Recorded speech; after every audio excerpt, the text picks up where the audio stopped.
Welcome back to BYoungMinistry.com, to another blog and to another podcast. Welcome to those who access the podcast through Apple Podcasts, Rumble, Spotify, and YouTube. Today we continue in our study of Genesis chapter 32.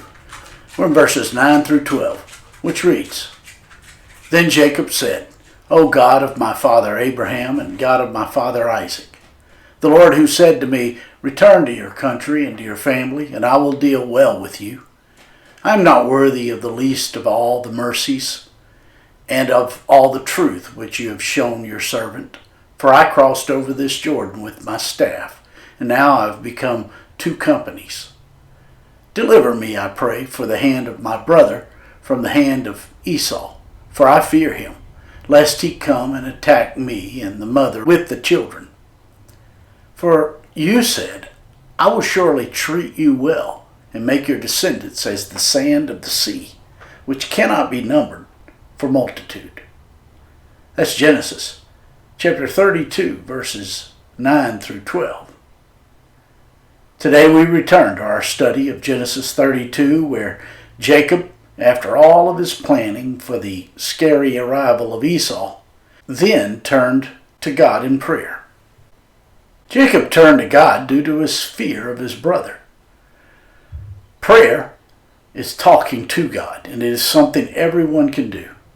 In the New Testament, the Apostle Paul commands us to pray without ceasing, which is actually practicing God's presence at all times. If God is in our mind, then every thought that goes through our head will include Him.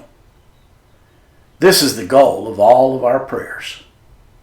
Today, we will learn from a man about what it looks like to grow in honesty and humility. In verse 9 of today's passage, we read, "Then Jacob said, O God of my father Abraham and God of my father Isaac, the Lord who said to me, Return to your country and to your family, and I will deal well with you." The Lord told Jacob to return to Canaan, and Jacob obeyed. He packed up his belongings and headed off. Jacob was about to encounter his brother, who had told him that his goal was to kill him. Jacob had come to the point where he had realized that he was totally dependent upon the Lord, which is the best place for any of us to be. So Jacob prayed to the God of his grandfather Abraham, who was also the God of his father Isaac. Jacob prayed to the God who transcends time and exists throughout all generations. Jacob didn't pray to the idols that Rachel had stolen from her father Laban, and he did not pray to the angels that he saw in the camp of God. Never once in the Bible is prayer allowed to or through anyone but God. Any prayer to anyone other than the God of the Bible is a failure to give him the credit and the glory that he alone is due. By reminding God of what he had earlier promised him, Jacob demonstrated that he was truly being defined by God. In verse 10 of today's passage we read, "I am not worthy of the least of all the mercies and of all the truth which you have shown your servant. For I crossed over this Jordan with my staff, and now I have become two companies." These are the words of a man who was learning to come out of hiding. This was the prayer of an honest and humble man. This prayer represents a remarkable turn of events where Jacob had shifted from his physical concerns to his spiritual concerns. This is why he begins this prayer with the fact that he was not worthy. This is humility. When we lose sight of our unworthiness, we will be in danger of being sideswiped by arrogance.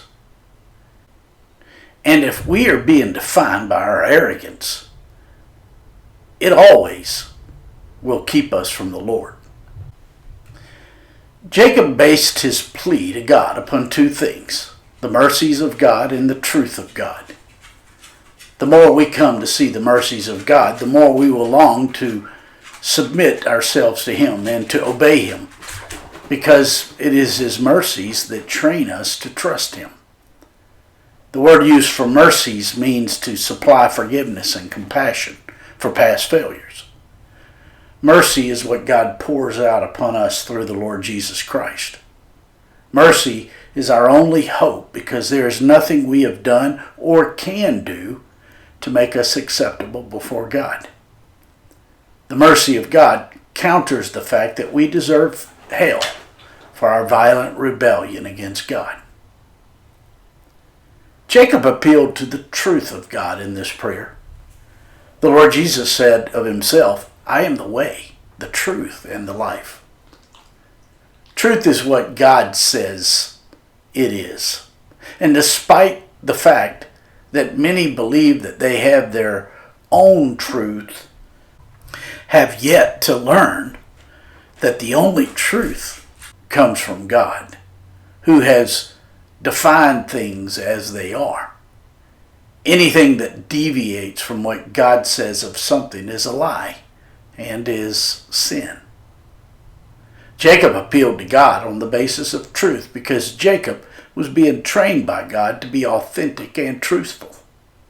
And of course, the truth had been spoken by God to Jacob when He promised Jacob that He would be with him and He would protect him. This prayer was prayed by a man who was learning that it is the truth, as defined by God, that sets us free. In verses 11 and 12 of today's passage, we read, "Deliver me, I pray, from the hand of my brother, from the hand of Esau, for I fear him, lest he come and attack me and the mother with the children. For you said, I will surely treat you well and make your descendants as the sand of the sea, which cannot be numbered for multitude." The honesty in this prayer is like a cup of cold water on a very hot day for the man who has been known for his deceptive nature. Jacob revealed through his prayer that he was learning that honesty and being defined by the God of truth are among the cornerstones of a successful life. Being truthful with the God of truth is the first step toward being pulled out of the deceptive domain of the enemy. Jacob feared for himself, his family, and his God. Any person concerned about the integrity of God's promises will fear. If Esau had attacked Jacob and had overcome him, then the covenant promises would have been made void, and the Lord's honor would have suffered. Jacob recalled the promises that God had made to Abraham and to his descendants, and as a result, he was strengthened in his faith. Jacob was able to access God's truth and His promises and stand on them due to the merit of the Lord Jesus Christ. Jacob was learning to not be defined by himself or any of his accomplishments, but in the accomplishments of the God of mercy and of truth. My friends, I trust this blog and this podcast are helping you in your walk with the Lord. If I can be of further assistance to you, shoot me an email at BYoungMinistry@gmail.com. Hey, have a great day.